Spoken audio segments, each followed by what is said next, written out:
Colours of evil black cinema കണ്ടു. നെറ്റ്ഫ്ലിക്സിൽ പുതുതായിട്ട് റിലീസായിട്ടുള്ള ഒരു പോളിഷ് ക്രൈം ത്രില്ലർ പടമാണ്. 2024 കളേഴ്സ് ഓഫ് ഈവിൽ റെഡ് എന്നൊരു സിനിമ കൂടി വന്നിട്ടുണ്ടായിരുന്നു. അതിന്റെ സീക്വൽ ആണിത്. ആ പടം ഞാൻ കണ്ടിട്ടുണ്ട്. എനിക്ക് ഇഷ്ടപ്പെട്ട ഒരു സിനിമയാണ്. ഞാൻ അതിന്റെ റിവ്യൂ ചെയ്തിട്ടുണ്ട്, വേണമെങ്കിൽ കണ്ടു നോക്കാം. പക്ഷേ ഈ പടം കാണാൻ വേണ്ടി ആ സിനിമ കാണണമെന്ന് നിർബന്ധമില്ല. അതിലെ മെയിൻ ക്യാരക്ടർ തന്നെ ഇതിലേക്ക് വരുന്നു എന്നുള്ള ഒരു പ്രത്യേകതയാണുള്ളത്. ഇത് പുള്ളിയുടെ മറ്റൊരു കേസായിട്ട് നമുക്ക് കാണാം. ഒരു ഫ്രഷ് സിനിമ എന്ന് വേണമെങ്കിലും കാണാം. ആ ക്യാരക്ടറിനെ കുറിച്ചൊന്നറിയാം ആ പടം കാണുകയാണെങ്കിൽ.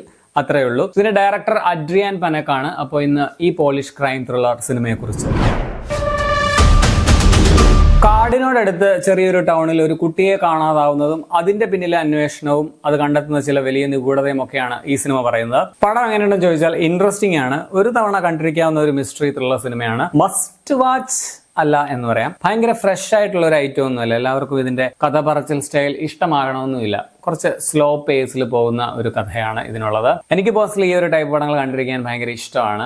എങ്കിലും ഒരു വമ്പൻ സംഭവമാണെന്ന് ഞാനും പറയില്ല. സോ ഒരു ഓക്കേഷ് പടം എന്ന് പറയാം. ഒരു ടിപ്പിക്കൽ ഹൂഡണിറ്റ് സ്റ്റൈലിലല്ല ഇത് ഒരുക്കിയേക്കുന്നത് എന്നുള്ളതാണ് ഇതിന്റെ ഒരു പ്രത്യേകത. ക്രൈം നടന്നു, പക്ഷെ അതിന്റെ റൂട്ട്സ് കുറെ കൂടി ആഴത്തിലാണ് എന്നാണ് പടം പറയുന്നത്. ഇപ്പൊ ഒരു കുറ്റവാളിയെ കണ്ടെത്തിയത് കൊണ്ട് മാത്രം ഒന്നും കംപ്ലീറ്റ് ആവുന്നില്ല എന്നുള്ള ഒരു സത്യം പടം പറഞ്ഞു വെക്കുന്നുമുണ്ട്. കാരണം ആ കഥ നടക്കുന്ന ഒരു അന്തരീക്ഷം അങ്ങനെയുള്ളതാണ്. പിന്നെ വളരെ ഗ്രൗണ്ടഡ് ആയിട്ടുള്ള ഒരു സ്റ്റോറിയാണ്. ഇൻവെസ്റ്റിഗേഷൻ ഒക്കെ ഇതിന്റെ രസം ഉണ്ടായിരുന്നു. അങ്ങനെ ഭയങ്കര ട്വിസ്റ്റോ വലിയ സർപ്രൈസോ ഒന്നും ഉണ്ടെന്ന് ഞാൻ പറയുന്നില്ല. എങ്കിലും നമുക്ക് ഒരു ആകാംക്ഷ തോന്നുന്നുണ്ട് എന്താണ് ഇതിന്റെ നിഗൂഢത എന്നറിയാനായിട്ടുള്ളത്. പിന്നെ ഇതിന്റെ കഥയാണെങ്കിലും മിസ്റ്ററി ആണെങ്കിലും ഒക്കെ കുറച്ച് ഡിസ്റ്റർബിങ്ങും ഹൗണ്ടിങ്ങുമായിട്ടാണ് ഫീൽ ചെയ്തത്. അതാണ് ഇതിന്റെ ഒരു ഹൈലൈറ്റ് എന്ന് പറയാം. പിന്നെ ഇതൊരു നോവലിനെ ബേസ് ചെയ്തിട്ടുള്ള സിനിമയാണ്. ഓരോ പാർട്ടും ഇങ്ങനെ ഓരോ കളറാണ്. കഴിഞ്ഞ തവണ റെഡ് ആയിരുന്നു, ഇത് ബ്ലാക്ക് ആണ്. ഇനിയിപ്പോ ബ്ലൂ, ഗ്രീൻ, യെല്ലോ അങ്ങനെയൊക്കെ വരുമായിരിക്കും. പടം ടെക്നിക്കലിയും നൈസ് ആണ്. ആൾക്കാരുടെ പെർഫോമൻസും കൊള്ളാം. ഫസ്റ്റ് പാർട്ടിലെ നായകൻ പോലീസ് ഉദ്യോഗസ്ഥനായ ബിൽസ്കി എന്ന ക്യാരക്ടർ തന്നെയാണ് ഇതിലും പ്രധാന കഥാപാത്രമായിട്ട് വരുന്നത്.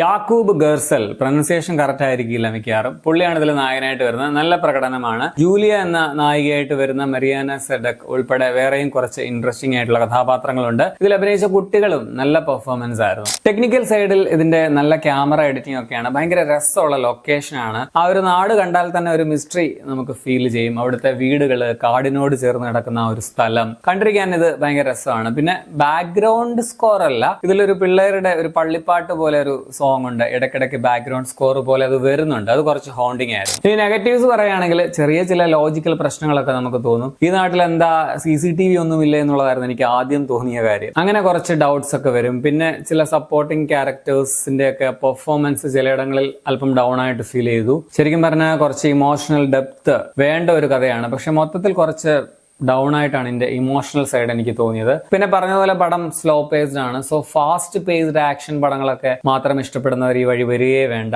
അതുപോലെ തന്നെ ഒരു വൺ ഹൈ ഒന്നും തിരക്കഥയിൽ എവിടെയും സമ്മാനിക്കാനായിട്ട് ഈ പടത്തിന് പറ്റിയിട്ടില്ല എന്നുള്ളതും ഒരു പോരായ്മയായിട്ട് പറയാം. സോ മൊത്തത്തിൽ ഒരു ഡീസന്റ് വൺ ടൈം വാച്ചബിൾ ത്രില്ലറാണ്. ഒരുപാട് പ്രതീക്ഷയൊന്നും ഇല്ലാതെ കണ്ടു കഴിഞ്ഞാൽ വർക്കായേക്കാവുന്ന ഒരു സിനിമയാണെന്ന് തോന്നുന്നു. വമ്പൻ ഐറ്റം അല്ല, മസ്റ്റ് വാച്ച് എന്ന് ഞാൻ പറയുന്നില്ല. ട്രൈ ചെയ്ത് നോക്കുക, ചിലപ്പോൾ നിങ്ങൾക്ക് വർക്കായേക്കും. പടം നിങ്ങൾക്ക് നെറ്റ്ഫ്ലിക്സിൽ കാണാം. 1 മണിക്കൂർ 50 മിനിറ്റ് ആണ് സിനിമയുടെ റൺ ടൈം. പോളിഷ് ഇതിന്റെ original language. English dubbing available ആണ്. ഇന്ത്യൻ ഭാഷകളിലൊന്നും വേറെ ഡബ്ബിംഗ് ഒന്നും ഇല്ല. 18+ ആണ് പടം, അത് ഓർക്കുക. അപ്പോൾ നിങ്ങൾ ഈ പടം കണ്ടിട്ടുള്ളവരാണെങ്കിൽ നിങ്ങളുടെ അഭിപ്രായം കമന്റിൽ രേഖപ്പെടുത്തുമല്ലോ.